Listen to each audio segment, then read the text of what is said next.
Manifestation ಮಾಡ್ಕೊಳ್ಳುವಾಗ ಯಾವ ರೀತಿ ಬರೀಬೇಕು ಅಂತ ಗೊತ್ತಾಗ್ತಾ ಇಲ್ವಾ? ಹಾಗಾದರೆ ಈ ವಿಡಿಯೋನ ಮಿಸ್ ಮಾಡಿಕೊಳ್ಳೇಬೇಡಿ. Hi hello welcome back to my YouTube channel Meena Shivu.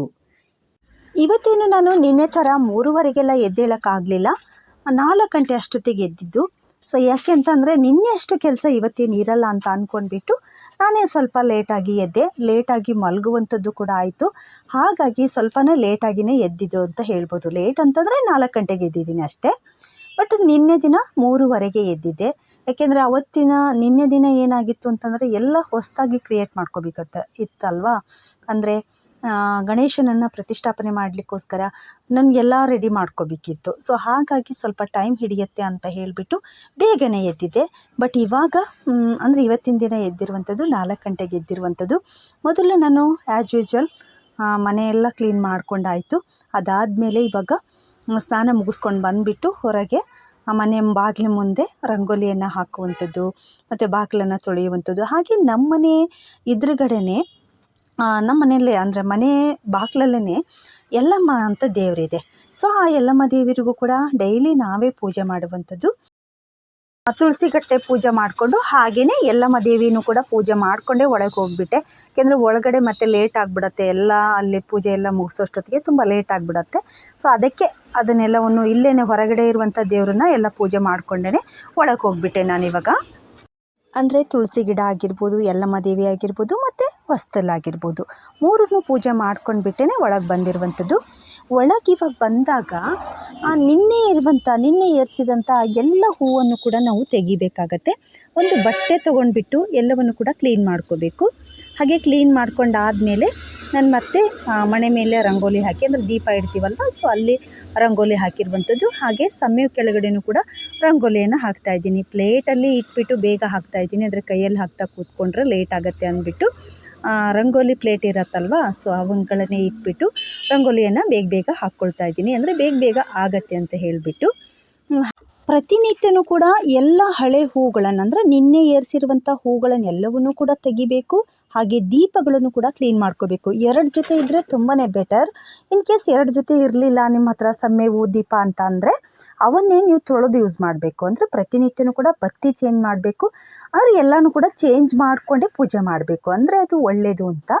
ಹಾಗೆಯೇ ನಾನು ಪ್ರತಿನಿತ್ಯನೂ ಕೂಡ ಪೂಜೆ ಮಾಡುವಾಗಲೂ ಕೂಡ ಬತ್ತಿಯನ್ನು ಪ್ರತಿನಿತ್ಯನೂ ಚೇಂಜ್ ಮಾಡ್ತಾ ಇರ್ತೀನಿ.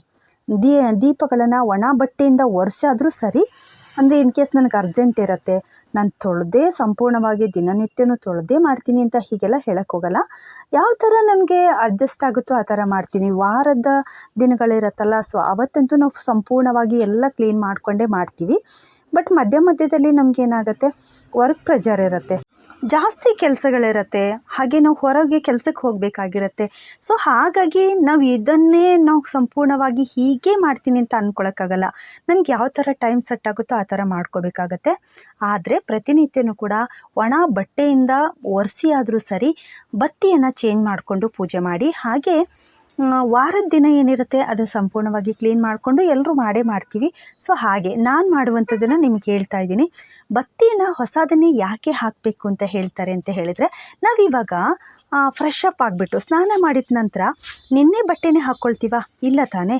ಸೊ ಹಾಗೆಯೇ ಇವಾಗ ನಾವು ದೇವರಿಗೂ ಕೂಡ ಅಷ್ಟೇ, ದೀಪದ ಮುಖಾಂತರ ಏನೇ ಅರ್ಪಣೆ ಮಾಡಿದರೂ ಕೂಡ ಧೂಪ ದೀಪ ಮತ್ತು ನೈವೇದ್ಯ ಇವನ್ನೇ ನಾವು ಮಾಡುವಂಥದ್ದು ದೇವರಿಗೆ. ಹಾಗೆ ನಮ್ಮ ಭಕ್ತಿಯಿಂದ ಪ್ರಾರ್ಥನೆ ಇವನ್ ಬಿಟ್ಟರೆ ನಾವು ಬೇರೆ ಏನು ಕೊಡೋಕ್ಕಾಗತ್ತೆ ನಾವು ದೇವರಿಗೆ, ಅಲ್ವಾ? ಸೊ ಅದನ್ನೇ ನಾವು ಕರೆಕ್ಟಾಗಿ ಮಾಡಬೇಕು ಅನ್ನುವಂಥದ್ದು. ಹಾಗಾಗಿ ಹೊಸ ಬತ್ತಿಯನ್ನು ಪ್ರತಿನಿತ್ಯನೂ ಕೂಡ ಹೊಸ ಬತ್ತಿ ಹಾಕಿಬಿಟ್ಟೇ ದೀಪವನ್ನು ಬೆಳಗಿಸ್ಬೇಕು ಅಂತ. ಸೊ ಇವಾಗ ನಾನು ಎಲ್ಲವನ್ನು ಕೂಡ ಹೊಸದಾಗಿಯೇ ಎಲ್ಲ ಬತ್ತಿಯನ್ನು ಹಾಕ್ಕೊಂಡ್ಬಿಟ್ಟು ಮಾಡಿಕೊಂಡು ಮತ್ತು ಪೂಜೆ ಎಲ್ಲ ಮಾಡಿಬಿಟ್ಟು ದೇವರನ್ನು, ಹಾಗಿಲ್ಲಿ ಒಂದು ಗಣಪತಿಯನ್ನು ನೀವು ಕೀಳಬಾರ್ದು, ಅಂದರೆ ಎತ್ಕೊಳ್ಬಾರ್ದು, ಅಲ್ಲೇ ಇಟ್ಬಿಟ್ಟು ಎಲ್ಲ ಹೂಗಳನ್ನು ಸಂಪೂರ್ಣವಾಗಿ ತೆಗೆದಿಟ್ಬಿಟ್ಟಿರಿ. ಒಂದು ಹಸಿ ಬಟ್ಟೆ ಮಾಡ್ಕೊಂಡ್ಬಿಟ್ಟು ಗಣಪತಿಯನ್ನು ಅಲ್ಲೇ ಒರೆಸ್ಬಿಟ್ಟು ಅಲ್ಲಿನೇ ನೀವು ಗಂಧ ಮತ್ತು ಕುಂಕುಮ ಭಂಡಾರ ಹಚ್ಚಿಬಿಟ್ಟು ಪೂಜೆಯನ್ನು ಮಾಡಬೇಕಾಗತ್ತೆ. ಸೊ ಇಷ್ಟು ಮಾಡಿ ಅದಾದಮೇಲೆ ಕರ್ಕೆದಳ ಹೂವು ಪ್ರತಿನಿತ್ಯನೂ ಯಾವ ಥರ ಮಾಡಬೇಕು, ನಿನ್ನೆ ದಿನ ಏನೇನೆಲ್ಲ ಹೇಳಿದ್ನಲ್ವ, ಸೊ ಆ ಥರನೇ ಮಾಡಬೇಕು. ಇವತ್ತಿನ ದಿನ ನಾನು ನೈವೇದ್ಯಕ್ಕೆ ಕೇಸರಿ ಬಾತ್ ಮಾಡಿದ್ದೆ. ಕೇಸರಿಬಾತನ್ನು ಮಾಡಿಬಿಟ್ಟು ನಾನು ನೈವೇದ್ಯವನ್ನು ಕೂಡ ಮಾಡಿಕೊಂಡೆ ಅಂತ ಹೇಳ್ಬೋದು. ಹಾಗೆ ಇವತ್ತು ಗುರುವಾರ ಆಗಿರೋದ್ರಿಂದ ತುಂಬ ಸ್ಪೆಷಲ್ ಆದಂಥ ದಿನ. ನನಗೆ ಎಸ್ಪೆಷಲಿ ಹೇಳ್ತಾ ಇದ್ದೀನಿ, ನಾನು ಸಾಯಿಬಾಬಾರವರ ಸಾಯಿ ಸಚ್ಚರಿತೆ ಅಂತ ಅನ್ನುವಂಥ ಒಂದು ಪಾರಾಯಣವನ್ನು ಓದ್ತಾ ಬಂದಿದ್ದೀನಿ. ಸುಮಾರು 5 ವರ್ಷಕ್ಕೂ ಜಾಸ್ತಿನೇ ಆಯಿತು ಅಂತ ಹೇಳ್ಬೋದು. ಆವಾಗಲಿಂದನೂ ಕೂಡ ನಾನು ಸಾಯಿ ಸಚ್ಚರಿತೆಯನ್ನು ಓದ್ತಾ ಇದ್ದೀನಿ. ಸೊ ಇದರಿಂದ ನಾನು ತುಂಬ ಬದಲಾವಣೆಯನ್ನು ಕಂಡುಕೊಂಡಿದ್ದೀನಿ. ಸಾಯಿಬಾಬಾರವರು ನನಗೆ ನನ್ನ ಲೈಫಲ್ಲಿ ತುಂಬ ಅಂದರೆ ತುಂಬ ಚೇಂಜಸ್ಮೆಂಟನ್ನು ತಂದುಕೊಟ್ಟಿದ್ದಾರೆ ಅಂತ ಹೇಳ್ಬೋದು. ರಾಯರಾಗಿರ್ಬೋದು, ಸಾಯಿಬಾಬಾರಾಗಿರ್ಬೋದು, ಹಾಗೆ ನಿಮ್ಮ ಆರಾಧ್ಯ ದೈವ ಯಾವುದೇ ಇರ್ಬೋದು, ನೀವು ಅದನ್ನು ಗುರುವಿನ ಸ್ಥಾನದಲ್ಲಿ ಏನಾದರೂ ನಂಬಿದ್ರಿ ಅಂತ ಹೇಳಿದರೆ ಖಂಡಿತ ಯಾವ ದೇವರು ಕೂಡ ನಿಮ್ಮನ್ನು ಕೈ ಬಿಡೋದಿಲ್ಲ. ಇದು ಖಂಡಿತವಾಗ್ಲೂ 100% ನಿಜವಾದಂಥ ಮಾತು ಅಂತ ಹೇಳ್ಬೋದು. ಅದಕ್ಕಾಗಿ ಹೇಳ್ತಾರೆ, ಹರ ಮುನಿದ್ರು ಗುರು ಕಾಯ್ತಾನೆ ಅಂತ. ಗುರುವು ಯಾವಾಗಲೂ ಕೂಡ ನಮ್ಮನ್ನು ಕಾಯಲಿಕ್ಕೆ ಇರ್ತಾರೆ ಅಂತ ಹೇಳ್ಬೋದು. ವರದಾಯಕವಾಗಿ ನಮ್ಮ ಜೊತೆಗೆ ನಿಂತಿರ್ತಾರೆ ಪ್ರತಿ ಕ್ಷಣದಲ್ಲೂ ಕೂಡ. ನಾನಂತೂ ಅದನ್ನು ತುಂಬ ಬಿಲೀವ್ ಮಾಡ್ತೀನಿ. ಯಾಕೆಂದರೆ ಪ್ರತಿ ಹಂತದಲ್ಲೂ ಕೂಡ ನನಗಿವಾಗ ಏನೋ ಒಂದು ಬೇಕು ಅಂತ ಹೇಳಿದರೆ ನನ್ನ ಫ್ರೆಂಡನ್ನು ಕೇಳ್ದ ಹಾಗೆ, ನನ್ನ ತಾಯಿನ ಕೇಳ್ದ ಹಾಗೆ, ನನಗೆ ತುಂಬ ಆತ್ಮೀಯರಾದಂಥ ನನ್ನ ಹಸ್ಬೆಂಡನ್ನು ನಾನು ಕೇಳ್ದ ಹಾಗೆ ನನ್ನ ಸಾಯಿಬಾಬಾನನ್ನು ಕೇಳ್ತೀನಿ ನನಗಿದು ಬೇಕು ಅಂತ. ಸೊ ಅಷ್ಟು ಫ್ರೆಂಡ್ಲಿಯಾಗಿ, ಅಷ್ಟು ನಾನು ಸಾಯಿಬಾಬಾರ ಹತ್ರ ನಾನು ಬೆರ್ತೋಗಿದ್ದೀನಿ ಅಂತ ಹೇಳ್ಬೋದು. ಸೊ ಆ ಥರ ನಾನು ಯಾವಾಗಲೂ ಆರಾಧನೆ ಮಾಡ್ತಾ ಇರ್ತೀನಿ ಅಂತ. ನಿಜವಾಗ್ಲೂ ನೀವು ಹೇಳಿದರೆ ನಂಬಲ್ಲ, ಸಾಯಿಬಾಬಾರವರ ಸಾಯಿ ಸಚ್ಚರಿತೆಯನ್ನು ಓದಲಿಕ್ಕೆ ಸ್ಟಾರ್ಟ್ ಮಾಡಿದ ಮೇಲೆ ನನ್ನ ಲೈಫಲ್ಲಿ ತುಂಬ ಚೇಂಜಸ್ಮೆಂಟನ್ನು ಕಂಡುಕೊಂಡಿದ್ದೀನಿ. ಆವಾಗಿಂದನೇ ನಾನು ಈ ಮ್ಯಾನಿಫೆಸ್ಟೇಷನ್ ಮತ್ತು ಅಫರ್ಮೇಷನನ್ನು ಕೂಡ ಮಾಡ್ಕೊಳ್ಳುವಂಥದ್ದು ಆವಾಗಲಿಂದ ನಾನು ಇದನ್ನು ರೂಢಿ ಮಾಡ್ಕೊಂಡಿದ್ದೀನಿ ಅಂತಲೂ ಹೇಳಿದರೆ ತಪ್ಪಾಗಲಿಕ್ಕಿಲ್ಲ. ಏಕೆಂದರೆ ಕೆಲವೊಂದಿಷ್ಟು ಬದಲಾವಣೆಗಳು ಆಗಬೇಕು ಅಂತಂದರೆ ಕೆಲವೊಂದಿಷ್ಟು ನಮ್ಮಲ್ಲಿ ನಮ್ಮ ಲೈಫಲ್ಲೂ ಕೂಡ ನಡಿಬೇಕಾಗತ್ತೆ. ಏನೋ ಒಂದು ಇನ್ಸಿಡೆಂಟ್ ನಡಿಬೇಕಾಗತ್ತೆ. ಆವಾಗಲೇ ನಾವು ಒಂದು ಪರಿವರ್ತನೆ ಆಗುವಂಥದ್ದು. ಯಾರೂ ಕೂಡ ಸಡನ್ನಾಗಿ ಚೇಂಜಸ್ಮೆಂಟ್ ಆಗಲ್ಲ. ಅದಕ್ಕೆಲ್ಲದಕ್ಕೂ ಕೂಡ ಕಾಲನೇ ಅವರನ್ನು ಚೇಂಜ್ ಮಾಡ್ತಾ ಇರುತ್ತೆ. ಕಾಲನೇ ಅವರಿಗೆ ಎಲ್ಲದನ್ನು ಕೂಡ ಕಲಿಸ್ತಾ ಇರುತ್ತೆ ಅಲ್ವಾ?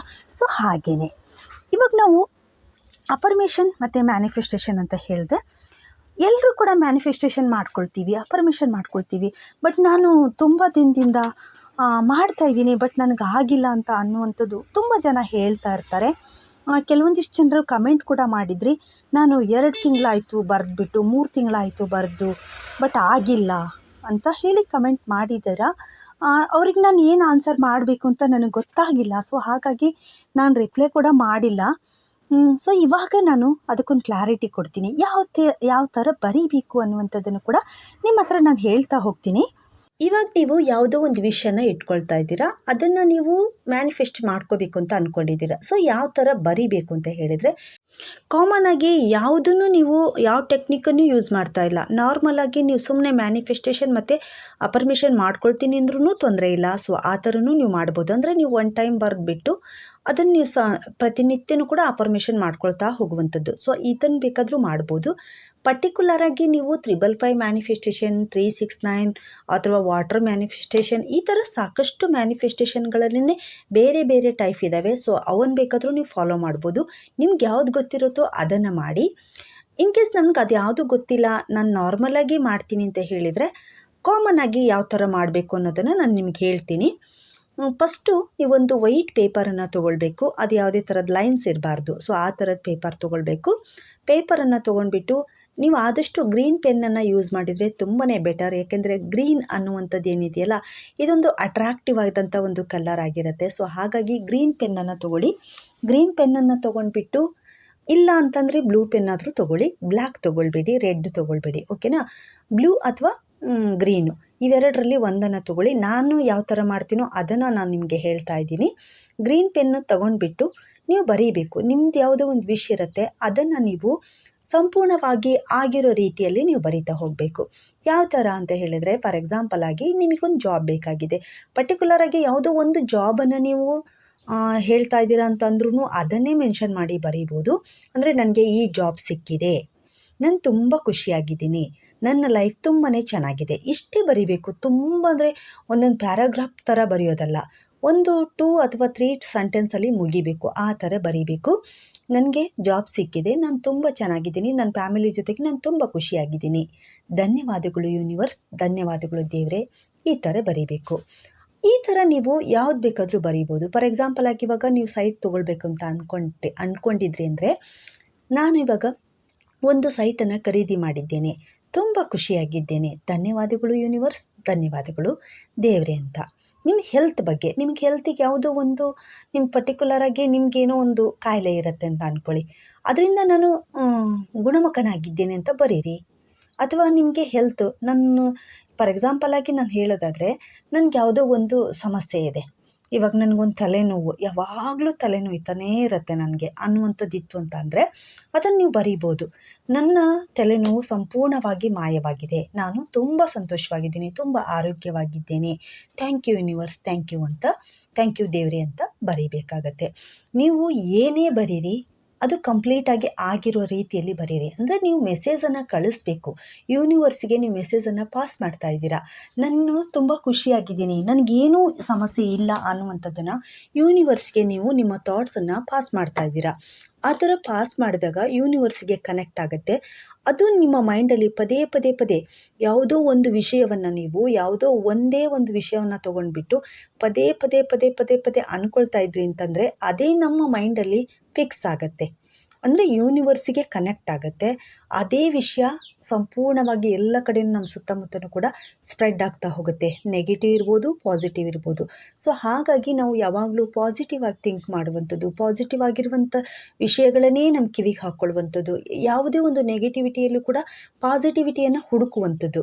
ಏನೇ ಆಗಲಿ ಅದರಲ್ಲಿ ನೀವು ಒಳ್ಳೆತನವನ್ನು ಹುಡುಕುವಂಥದ್ದು ಇದಿರತ್ತಲ್ವ. ಈ ಥರದ್ದು ನೀವೇನಾದರೂ ಸ್ವಲ್ಪ ಬದಲಾವಣೆ ಮಾಡಿಕೊಂಡ್ರೆ, ನೀವು ಯಾವುದೇ ಸಿಚುವೇಶನ್ ಅಥವಾ ಏನೋ ಒಂದು ಸಮಸ್ಯೆ ಬಂದಿದೆ ಅಂತ ಅಂದಾಗ, ಅಥವಾ ಒಬ್ಬ ವ್ಯಕ್ತಿ ಜೊತೆಗೆ ಮಾತನಾಡುವಾಗ ನೀವು ಬದಲಾವಣೆ ಆಗಬೇಕು. ನಿಮ್ಮಲ್ಲಿ ನೋಡುವಂಥ ಆ್ಯಂಗಲ್ ಇದೆಯಲ್ಲ, ಸೊ ಅದನ್ನು ಸ್ವಲ್ಪ ಬದಲಾವಣೆ ಮಾಡಿಕೊಂಡು ನೀವೇನಾದರೂ ನೋಡಿದ್ರಿ ಅಂತಂದರೆ ಅಲ್ಲಿ ಎಲ್ಲ ರೀತಿಯಿಂದನೂ ಕೂಡ ಒಳ್ಳೆಯದಾಗ್ತಿರುತ್ತೆ. ಅಂದರೆ ಪಾಸಿಟಿವ್ ಆಗಿ ನಿಮ್ಮ ಮೈಂಡ್ ಕನ್ವರ್ಟ್ ಆಗ್ತಾ ಹೋಗುತ್ತೆ. ಆಗ ನೀವು ಪಾಸಿಟಿವ್ ಆಗಿಯೇ ಥಿಂಕ್ ಮಾಡಲಿಕ್ಕೂ ಸ್ಟಾರ್ಟ್ ಮಾಡ್ತೀರಾ. ನಿಮ್ಮ ಲೈಫಲ್ಲೂ ಕೂಡ ಪಾಸಿಟಿವಿಟಿ ಅನ್ನುವಂಥದ್ದು ಹೆಚ್ಚಾಗ್ತಾ ಹೋಗುತ್ತೆ. ಈ ಪಾಸಿಟಿವಿಟಿ ಹೆಚ್ಚಾಗ್ತಾ ಹೋಯಿತು ಅಂತ ಅಂದಾಗ ನಿಮ್ಮಲ್ಲೂ ಕೂಡ ಒಂದು ಒಳ್ಳೆಯ ಎನರ್ಜಿ ಬರ್ತಾ ಹೋಗುತ್ತೆ. ಯೂನಿವರ್ಸ್ಗೆ ನೀವು ಬೇಗ ಕನೆಕ್ಟ್ ಆಗ್ತೀರಾ, ಒಳ್ಳೊಳ್ಳೆ ಕೆಲಸಗಳನ್ನು ಮಾಡ್ತೀರಾ, ನೀವೇನು ಅಂದ್ಕೊಂಡಿದ್ದೀರೋ ಅದು ಕೂಡ ಆಗ್ತಾ ಹೋಗುತ್ತೆ. ಸೊ ಇಷ್ಟೇ ನೀವು ಮ್ಯಾನಿಫೆಸ್ಟೇಷನ್ ಮಾಡ್ಕೊಳ್ಳುವಾಗ, ಬರೆಯುವಾಗ ನಾನು ಹೇಳ್ತಾ ಇರುವಂಥದ್ದು, ಏನು ಬೇಕಲ್ವ ಅದನ್ನು. ನೀವೀಗ ಮದುವೆ ಆಗಬೇಕು ಅಂತಿದ್ರೆ ಅದನ್ನೇ ಬರೀಬೇಕು. ನನಗೆ ನನ್ನ ಆಯ್ಕೆಯ ಪ್ರಕಾರ ಉತ್ತಮವಾದಂಥ ಸಂಗಾತಿ ನನಗೆ ಸಿಕ್ಕಿದ್ದಾರೆ, ನಾನು ತುಂಬ ಖುಷಿಯಾಗಿದ್ದೀನಿ, thank you universe, thank you ದೇವರೇ ಅಂತ ಬರೀಬೇಕಾಗತ್ತೆ. ಅಥವಾ ನಿಮಗೆ ಹಣ ಬೇಕಾಗಿತ್ತು ಅಂತಂದರೆ ಹಣವನ್ನು, ಅಥವಾ ಸಾಲ ತೀರಿಸಬೇಕಾಗಿತ್ತು ಅಂದರೆ, ಎಷ್ಟೋ ಒಂದು ಸಾಲ ಇರುತ್ತೆ, ಇಷ್ಟು ಸಾಲವನ್ನು ನಾನು ತೀರಿಸಿದ್ದೇನೆ, ತುಂಬ ಖುಷಿಯಾಗಿದ್ದೀನಿ. ಈಗ ಒಂದು 5 ಲಕ್ಷನೋ 10 ಲಕ್ಷನೋ ಸಾಲ ಇರುತ್ತೆ. ಸೊ ಅದನ್ನು ತೀರಿಸಬೇಕಾಗಿರುತ್ತೆ. ಸೊ ಆವಾಗ ನೀವು 5 ಲಕ್ಷ ಹಣವನ್ನು, ನಾನು ಸಾಲವನ್ನು ತೀರಿಸಿದ್ದೇನೆ, ನಾನು ತುಂಬ ಖುಷಿಯಾಗಿದ್ದೇನೆ, ಧನ್ಯವಾದಗಳು ದೇವರೇ, ಧನ್ಯವಾದಗಳು ಯೂನಿವರ್ಸ್ ಅಂತ ಹೇಳಿ ಬರೀಬೇಕಾಗತ್ತೆ. ಹೀಗೆ ನಿಮ್ಗೆ ಏನಕ್ಕೆ ಬೇಕಲ್ವ ಅದಕ್ಕೆ ನೀವು ಕನ್ವರ್ಟ್ ಮಾಡ್ಕೊಳ್ಳಿ. ನಿಮಗಾಗಿರ್ಬೋದು, ಅಥವಾ ನಿಮ್ಮ ಮಕ್ಕಳಿಗಾಗಿರ್ಬೋದು, ನಿಮ್ಮ ಫ್ಯಾಮಿಲಿಯಲ್ಲಿ ಯಾರ್ದೋ ಮೆಂಬರ್ಸಿಗೋಸ್ಕರ ನೀವು ಬರಿಬೋದು, ಮಾಡ್ಬೋದು. ಈ ಥರ ಮಾಡಬೇಕು.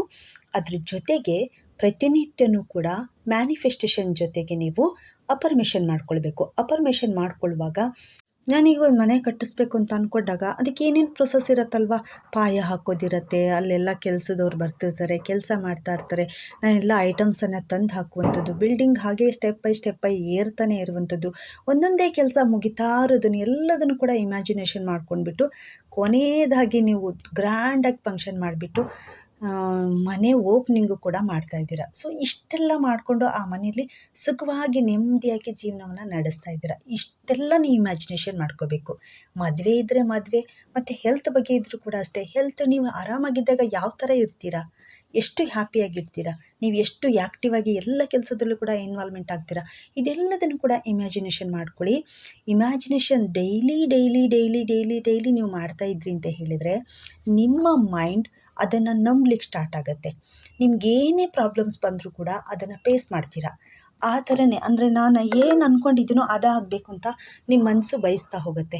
ಹಾಗೆ ಯೂನಿವರ್ಸ್ಗೂ ಕೂಡ ನೀವೇನು ಅಂದ್ಕೊಂಡಿದ್ದೀರ ಅದೆಲ್ಲದೂ ಕೂಡ ಥಾಟ್ ಪಾಸ್ ಆಗ್ತಾ ಹೋಗುತ್ತೆ.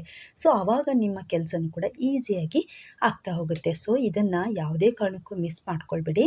ಬರೆಯೋದ್ರ ಜೊತೆಗೆ ಅಫರ್ಮೇಷನ್ ಕೂಡ ಖಂಡಿತ ಮಾಡ್ಕೋಬೇಕು.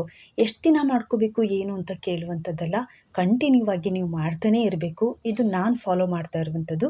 ಕಂಟಿನ್ಯೂ ಆಗಿ ಮಾಡ್ತಾನೇ ಇರಬೇಕು. ಮನುಷ್ಯ ಅಂದಮೇಲೆ ಒಂದಾದ್ಮೇಲೆ ಒಂದು ಇದ್ದೇ ಇರುತ್ತೆ. ಸೊ ಏನು ಬೇಕಾದರೂ ಆಯಿತು, ಸೊ ಕಂಟಿನ್ಯೂ ಆಗಿ ಮಾಡ್ತಾ ಇರಬೇಕು ಅನ್ನುವಂಥದ್ದು ನನ್ನ ಒಂದು ಒಪಿನಿಯನ್. ಸೊ ಇದು ವಿಡಿಯೋ ಸ್ವಲ್ಪನಾದರೂ ಇಷ್ಟ ಆಗಿದ್ದರೆ ಒಂದು ಲೈಕ್ ಕೊಡೋದನ್ನು ಮರಿಬೇಡಿ. ಹಾಗೆ ಯಾರಾದರೂ ವಿಡಿಯೋನ ಸಬ್ಸ್ಕ್ರೈಬ್ ಮಾಡದೆ ವಿಡಿಯೋ ನೋಡ್ತಾ ಇದ್ದರೆ ಸಬ್ಸ್ಕ್ರೈಬ್ ಮಾಡ್ಕೊಳ್ಳಿ.